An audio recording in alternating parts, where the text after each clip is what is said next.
Hi everybody, it's Becky from Icing on Top Becky's Cakes, and today I'm going to show you how to bake these little heart-shaped mini cakes in these foil tins. They're basically a little bigger than a cupcake. I got this pack on Amazon, and I'll put the link below in case you want to find them. You can also find them at Walmart. I've seen them at other places, but they're really easy and super cute. I just put a bunch of them all on my baking sheet, and then I'm using a doctored cake mix here. It's Devil's Food Cake, and if you want to know how I doctored up my cake mix, I'll put that link down below on how I doctor up cake mixes.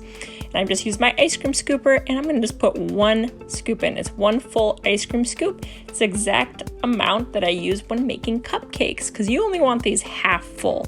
If you fill them any more than half full, they're going to rise above the top of that cake pan, and they're just not going to look quite as good, especially when you want to decorate them.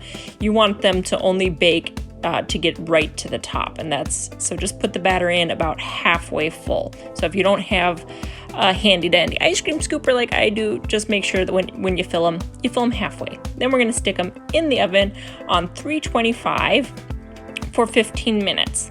And when you check them, I use a toothpick just to make sure, and there's no wet stuff on your toothpick, then you know for sure that they are done and ready to decorate. And if you want to find out how I decorated them, please check out my video on how I decorated them, because there's so many great ideas, and these chocolate garnishes I put on top are so easy also and fun, so please check that out. Thanks.